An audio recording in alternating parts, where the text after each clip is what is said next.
शिकवे चांगलाच धडा या मालिकेत आज पाहायला भेटेल की दुर्गे आणि चिंची अधिपतीच्या मधुचंद्रासाठी आपले दूध गरम करत असतात.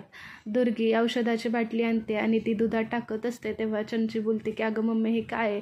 दुर्गी बोलते की ही औषधाची बाटली एकदा दुधात मिक्स केली की अधिपतीचा खेळ संपला म्हणून समज. चंची बोलते की पण मम्मी हा डाव आपल्यावरच उलटणार नाही ना? दुर्गी बोलते की हा डाव आपल्यावर उलटू शकत नाही. हे दूध अधिपतीला कोण पाजणार? मास्तरडी. मग हे सगळ्याचं खापर कोणावर फुटणार? मास्तरडीवर. एकदाचं हे दूध अधिपतीच्या होठातून पोटात गेलं की सगळं संपलं म्हणून समज. तेवढ्यात आजी तिथून येते आणि बोलते की दुर्गे दूध गरम केलंस का गं? दुर्गी बोलते की हो गरम केलं. हे घ्या. हे काय? मी तर ग्लासात ओतून सुद्धा ठेवलंय. आजी बोलते की अगं ह्या साध्या ग्लासात का ओतलंय? अशा वेळेस चांदीच्या ग्लासात दूध द्यायचं असतं. दुर्गी बोलते की आता ओतलंय द्या की. आजी बोलते की अगं भुवीला कळलं की रोजच्या वापरातल्या ग्लासात दूध दिलंय तर ती आणि चिडेल. असं कर, चांदीचा ग्लास काढ आणि त्यात ते दूध ओतून दे. बोलते की आता ओतलंय तर द्या की. आजी चिडून बोलते की घरात आहेत ना चांदीचं ग्लास? तर बघ त्या बॉक्सात ठेवलेत. काढ एक ग्लास आणि त्यात दे ओतून दूध. दुर्गी बोलते की बरं. बोलते की अगं आजी एवढ्यावर कधी चढून काढू? आधीच माझं गुडघे दुखतात. आजी बोलते की अगं एवढी तुझी तटी पुरगी आहे की तसं पण तिला काय काम आहे? काढल ग्लास. काढ ग चंचे ग्लासवरनं. जी रागाने त्या आजीकडे बघते. रागात स्टूल आणते, चढते आणि रागात ते बॉक्स आणायला काढते तेव्हा बॉक्स तिच्या हातून चुकून खाली पडतो आणि त्या ग्लासातले सगळे त्या बॉक्सातले सगळे ग्लास खाली पडतात आणि त्याचा तो बॉक्स दुर्गेच्या हातीवर पडतो आणि दुर्गेच्या हातातलं दूध सगळं खाली सांडतं. चंची स्टूलवरून खाली पडते. दुर्गी अगं चंचे काय केलंस तू? चंची रडत असते मम्मी लागलं मला. चंचीला उचलायला जाते तर चंची परत दुधात पाय घसरून पडते. आजी बोलते की हे असं होतं तुमचं. एक काम करायला लावलं तर तुमच्याच्याने ते पण होत नाही. दोघींचं जराही कामात लक्ष नसतं. भुवनेश्वरी आणि अधिपतीचे बाबा बोलत असतात तेव्हा ते बोलतात की आता तुला जायचं नाही म्हणलं तर ते घेऊन मलाच जावं लागेल.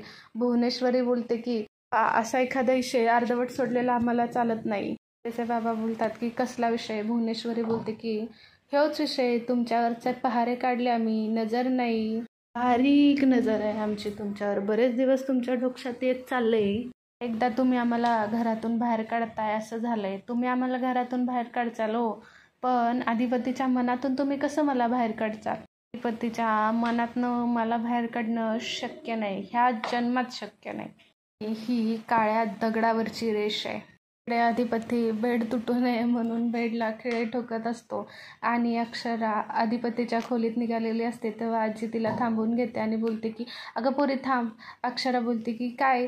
आजी बोलते की हे घे हा दुधाचा ग्लास अधिपतीला देतात की तो ग्लास जरा बाजूला ठेव आणि मीठ आणून तिची नजर काढतात. बोलते की अधिपतींना मी कायमच सपोर्ट करत आली आणि इथून पुढेही करणार. भुवनेश्वरी येते आणि बोलते काय हो सुनबाई, काय तुम्ही सपोर्ट करणार? एक ना धड आणि भाराभर चिंध्या नुसत्या. मी बायको म्हणून, सून म्हणून तुमची सगळी कर्तव्य पार पाडचाल, पण त्याआधी तुम्हाला तुमचे मास्तरकीपणा ह्या उंबऱ्याच्या बाहेर ठेवावा लागेल. जर तिला तुम्ही ह्या घरात आणली तर तिच्यातल्या तुम्हाला बायकोलाही त्रास होणार आणि सुनेलाही त्रास होणार. त्याला बोलते की असं काही नाही होणार. ती रागात ग्लास उचलते आणि जायला निघते. इकडे अधिपती अक्षराची तिच्या रूममध्ये वाट बघत असतो. तेवढ्यात अक्षरा एक दुधाचा ग्लास घेऊन रूममध्ये येते. अक्षरा आल्या अधिपती अक्षराच्या अंगावर गुलाबांच्या पाकळ्या टाकतो आणि त्यांचा इथून पुढे रोमॅन्स चालू होतो.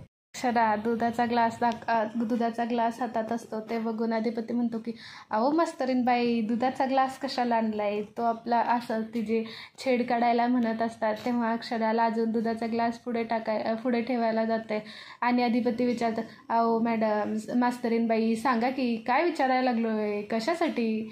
अक्षराला अजून म्हणते की काय नाही. अक्षराला अजून गप्प बसलेली असते तेव्हा अधिपती अक्षराला मागून येऊन मिठून मारतो आणि विचारतो सांगा की काय आहे? तेव्हा अक्षराला अजून बोलते की काय आहे? तर अधिपती बोलतो की तेच ते दूध बीत काय आहे? ही सजावट बिजावट कशाला केली आहे? काय हो? अक्षरा उगीचच बोलते. अधिपती अक्षरा बोलते की काही नाही. त्यावर अधिपती बोलतो की ते आमचा ओंक्या म्हणत होता मधुचंद्र काय असतंय ते काय असतं काय होते? अक्षराला विचारतो. अक्षरा बोलतो की काय हो गप्प बसा तुम्ही. ते भुवनेश्वरी अंबाबाईची पूजा करते आणि म्हणते की हे अंबाबाई आजवर मी जे काय केले ते सगळं तुझ्या आशीर्वादानं केले. जे पण केले त्यात माझा कुठलाच स्वार्थ नव्हता. नेहमी या घराचा आणि अधिपतीच्या भल्याचाच विचार करत आलोय. इथून पुढे बी आम्ही तेच करणार. फक्त आजवर एकच मागणं आहे तुझ्याकडं. आजवर जेवढी तू माझ्यावर कृपा ठेवलीस, तू इथून पुढे माझ्यावर तेवढीच कृपा ठेव. अधिपती त्यांच्या रूममध्ये गाण्यावर डान्स करत असतात. गुलाम तुझा होऊन मी. ते दोघं एकत्र येतात. इथेच तुला शिकवेन चांगला धडा हा भाग संपतो. तुम्हाला जर तुला शिकवेन चांगला धडा या मालिकेचे अपडेट ऐकायला आवडत असतील तर प्लीज आपल्या चॅनलला लाईक करा, शेअर करा, सबस्क्राईब करा. Thank you so much.